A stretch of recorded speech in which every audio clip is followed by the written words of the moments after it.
कुछ बच्चे रिवीजन के नाम पर अपने नोट्स ही वापस पढ़ने बैठ जाते हैं, लेकिन नोट्स वापस पढ़ने से आपकी रिवीजन तो अच्छी नहीं होती, लेकिन आपको नींद बहुत प्यारी आती है जनाब।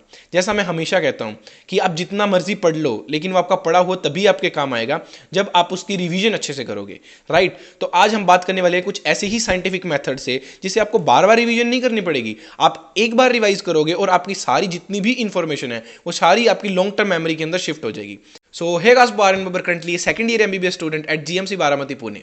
तो यार, वीडियो को स्टार्ट करने से पहले सबसे पहले एक छोटा सा क्वेश्चन पूछना चाहूंगा कि क्या आप लोगों को याद है कि आपने लास्ट 5 वीडियोस कौन सी देखी थी? चाहे आपने यूट्यूब पे शॉर्ट्स देखे हो, या फिर आपने लॉन्ग वीडियोस देखी हो, या फिर आप इंस्टाग्राम पे रील्स स्क्रॉल कर रहे हो, कहीं पर भी आपने जो भी लास्ट 5 वीडियोस देखी है, क्या आपको वो याद है? अगर याद है तो प्लीज कमेंट सेक्शन में बताना, और अगर नहीं याद है तो प्लीज कमेंट सेक्शन में नो ड्रॉप करना, राइट। और मैं दावे से कह सकता हूं कि 99% बच्चों को ये चीज याद नहीं होगी। तो यही आती है बात कि हमारा जो ब्रेन है वो इसी तरह से वर्क करता है। क्या कि आप जितनी भी चीजें, जितनी भी इंफॉर्मेशन आप देखते हो, सुनते हो, ठीक है, या पढ़ते हो, वो सारी इंफॉर्मेशन हमारे सिर्फ और सिर्फ शॉर्ट टर्म मेमोरी के अंदर जाती है। उसको लॉन्ग टर्म मेमोरी के अंदर शिफ्ट करने के लिए, उसको लॉन्ग टर्म मेमोरी के अंदर कन्वर्ट करने के लिए हमारे को जनाब रिवीजन करनी पड़ती है, राइट। तो यही हमारी आती है इंपॉर्टेंस रिवीजन के बारे में। तो रिवीजन में आगे जाने से पहले अगर आपने अभी तक चैनल को सब्सक्राइब नहीं किया है तो प्लीज़ जनाब चैनल को सब्सक्राइब कर देना, अपने दोस्तों के साथ शेयर कर देना। और कुछ लोग पूछेंगे कि भैया क्या हो गया, लड़ाई वड़ाई होगी क्या कॉलेज के अंदर?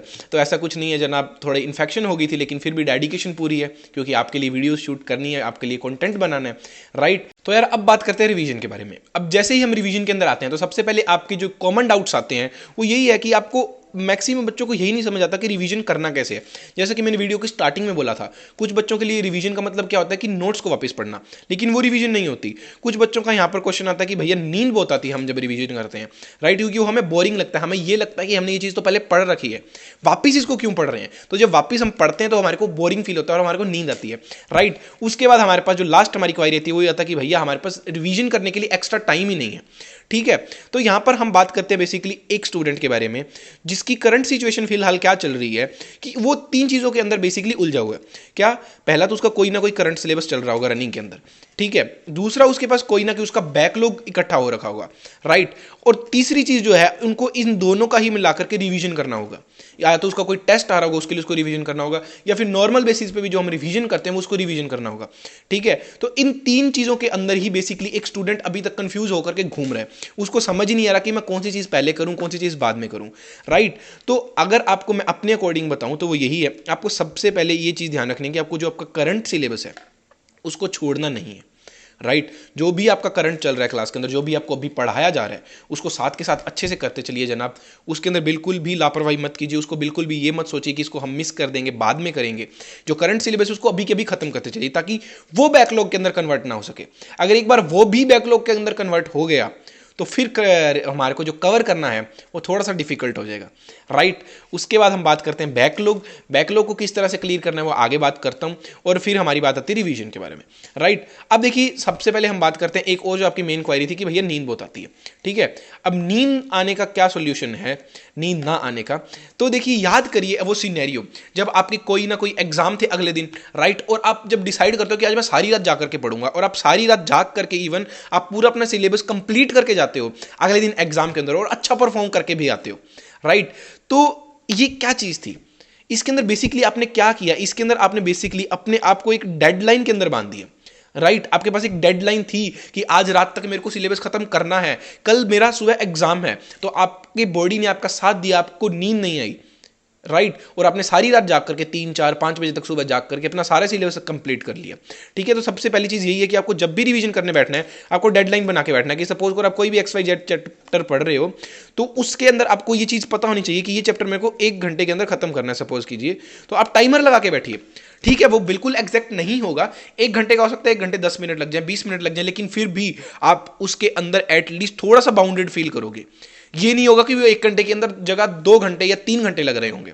1 घंटे 10 मिनट 20 मिनट लग रहे हैं, ठीक है, उतना ज्यादा वो डिफरेंट नहीं है, लेकिन 3 घंटे 2 घंटे जो लग रहे थे वो हम अपने आप को कहीं ना कहीं सेव कर लेंगे, राइट। उसके बाद आप एक चीज क्या करिए, आप अपने साथ एक रफ नोटबुक रखिए। जैसे मैंने पहले भी आपको एक वीडियो के अंदर बताया था कि होता क्या कि हम जब रिवीजन करते हैं तो हम सिर्फ अपनी आंखों से स्कैन कर रहे होते हैं।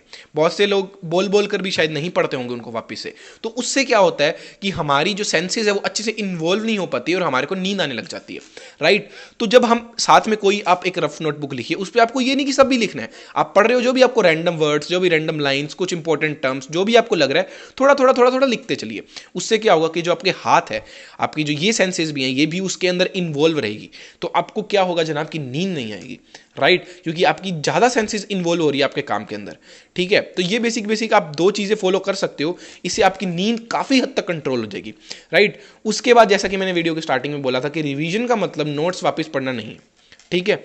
अब रिवीजन कैसे करनी है, तो बेसिकली आपके पास दो पार्ट है। पहला क्या है, आपके पास करंट सिलेबस है, दूसरा क्या है, जो ओल्ड या फिर जो आपका बैकलॉग हो रखा है। अब बैकलॉग भी आपका कहीं ना कहीं वो है जो आपने कहीं ना कहीं थोड़ा बहुत एटलीस्ट पढ़ा है। ये नहीं कि आप बिल्कुल ही ब्लैंक हो, ठीक है, आपको कुछ भी आइडिया नहीं होगा उस चैप्टर का, लेकिन एटलीस्ट आप क्लास में गए हो, एटलीस्ट आपको दो चार टर्म्स तो पता है कि इस चैप्टर के अंदर है क्या, एटलीस्ट उतने अवेयर तो हो आप।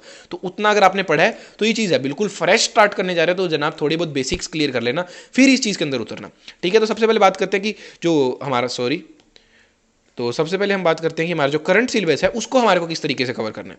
तो देखिए, करंट सिलेबस को बेसिकली आपको 3 स्टेप रिवीजन के अंदर खत्म करना है, ठीक है।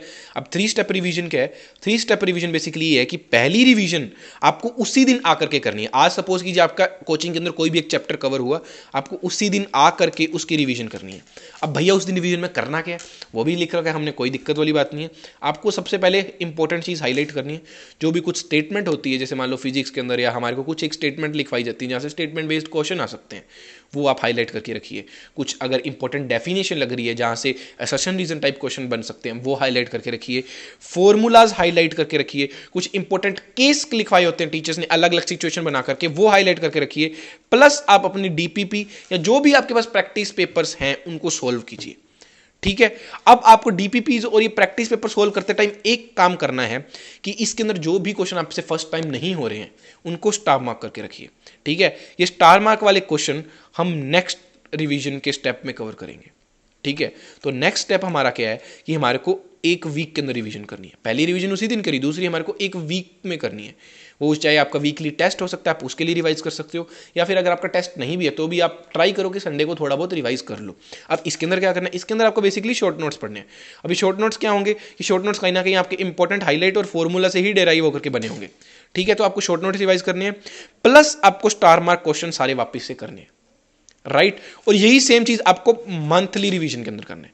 तो ये 3 स्टेप के अंदर आपको करंट सिलेबस की रिवीजन करनी है, राइट। आई होप सब लोगों को ये चीज क्लियर आ गई होगी। तो अगर आपको ये चीजें अच्छे से क्लियर हो रही हैं तो जनाब बहुत मेहनत लग रही है, बहुत कंटेंट अच्छे से हम रिफाइन करके आप तक लेकर के आ रहे हैं, तो प्लीज़ चैनल को यार सब्सक्राइब कर देना।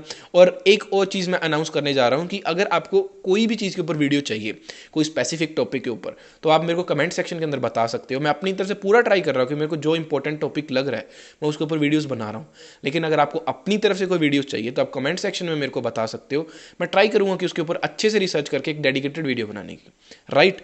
तो उसके बाद हम बात करते हैं यार कि ओल्ड जो हमारा बैकलॉग सिलेबस है इसको हमारे को कैसे कवर करना है। तो इसके अंदर बेसिकली हमारे को करनी है रेट्रोग्रेड स्टडी। अब भैया रेट्रोग्रेड स्टडी क्या है कि आपको डायरेक्ट थ्योरी पे नहीं घुसना, आपको सबसे पहले क्वेश्चन सोल्व करने हैं। भैया इससे क्या होगा, तो इसको मैं आपको एक छोटी सी कहानी से सुनाता हूँ, समझाता हूँ, ठीक है। तो कहानी कुछ इस तरह की है, सपोज करो कि मैं आपको एक गाड़ी दे देता हूँ और आपको मैं बोलता हूँ कि शहर का एक चक्कर लगा के आ, ठीक है। और आपको मैंने कुछ नहीं बताया, आपको मैंने बोला रैंडम तेरे को जहां जाना है वहां जाके आ, ठीक है। और आप जब वापस आ गए तो आपसे मैं XYZ कोई शॉप्स के नाम पूछ रहा हूँ कि सपोज करो कि एडिडास का शोरूम कहाँ था, ठीक है, या फिर कोई फलाना मिठाई की दुकान कहाँ पे थी, या फिर प्यूमा का शोरूम कहाँ था, रेड टेप का शोरूम कहाँ था, राइट।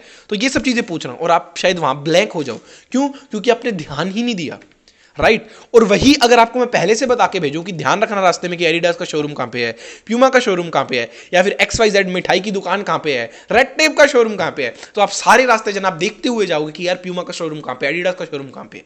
यही सेम चीज़ हमारी रेट्रोग्रेड स्टडी के अंदर होती है कि जब पहले आप क्वेश्चन कर लेते हो तो आपको आइडिया लग जाता है कि हमारे को पढ़ना क्या क्या, राइट। और फिर जब आप थ्योरी के अंदर घुसते हो ना तो आप चीज़ें देखते हुए चलते हो कि यार ये चीज़ भी क्वेश्चन के अंदर आ रखी थी, ये PYQs के अंदर आ रही थी, ये पढ़ लेता हूँ, ये मिस नहीं करनी है, राइट। तो इस तरह से आप रेट्रोग्रेड स्टडी कर सकते हो, ठीक है। तो इसके अंदर बेसिकली आपको यही करना है कि सबसे पहले क्वेश्चन करने हैं, क्वेश्चन के बाद आपको थ्योरी पे आना है, और थ्योरी से आपको जो भी आपके वीक टॉपिक्स आपको समझ आ रहे हैं, ठीक है, उनको अच्छे से कवर कर लो, उनकी आप वीडियोस देख सकते हो, वन शॉट्स देख सकते हो, यूट्यूब पे बहुत सारे अवेलेबल हैं, राइट। तो वो वहाँ से आप इस तरीके से कवर कर सकते हो, राइट। तो यही कुछ देखिए बेसिक बेसिक टिप्स थी, टेक्निक्स थी रिवीजन को करने की, जिससे आप एक अच्छी हेल्दी रिवीजन कर सकते हो जो आपकी अच्छे से काम आएगी। क्योंकि जनाब मैं हमेशा बोलता हूँ कि खाना खा लेने से ही सिर्फ सब कुछ नहीं हो जाता, हमारे को एनर्जी प्रोड्यूस करने के लिए उस खाने को डाइजेस्ट करना पड़ता है, राइट। उसी तरीके से सिर्फ पढ़ने से ही सब कुछ नहीं हो सकता, हमारे को उस पढ़ने को डाइजेस्ट करना पड़ता है, मतलब उसको रिवाइज करना पड़ता है, जिससे हमारे को वो लॉन्ग टर्म मेमोरी में याद रहे, ताकि वो हमारे को एनर्जी प्रोड्यूस करके दे सके, हमारे मार्क्स प्रोड्यूस करके दे सके, राइट। तो इसीलिए रिवीजन बहुत ज़्यादा इंपॉर्टेंट है। आई होप आप सभी लोगों को ये जितनी भी चीज़ें मैंने बताई वो सब समझ आई होगी। अगर आपकी कोई भी क्वेरी है आप कमेंट सेक्शन के अंदर डाल सकते हैं। तो जाने से पहले यार आप लोगों के लिए एक मोटिवेटिंग शायरी लिखी है, आई होप आप सभी लोगों को इससे थोड़ी सी हेल्प होगी, तो वो सुनाना चाहूँगा। तो वो कुछ इस तरीके से है कि तन्हाई में रहना सीख लो, ये इश्क, ये दोस्त, ये रिश्तेदार हर वक्त साथ नहीं देते, जब ज़रूरत हो तुम्हें किसी की सहारे की, करीबी लोग भी बात नहीं करते, छोड़कर झूठे रिश्ते खुद से मिलो ज़रा, छोड़कर झूठे रिश्ते खुद से मिलो ज़रा, क्योंकि तुम खुद ही हो जो तुमसे सिर्फ मतलब की बात नहीं करते, राइट। तो यही कुछ था आज की वीडियो में। अगर आपको वीडियो अच्छी लगी हो तो प्लीज़ सब्सक्राइब करें, तो दोस्तों के साथ शेयर करें। तो आज की वीडियो में इतना ही, मिलते हैं अगली वीडियो के दौरान, तब तक के लिए see bye, take care, have a nice day, thank you.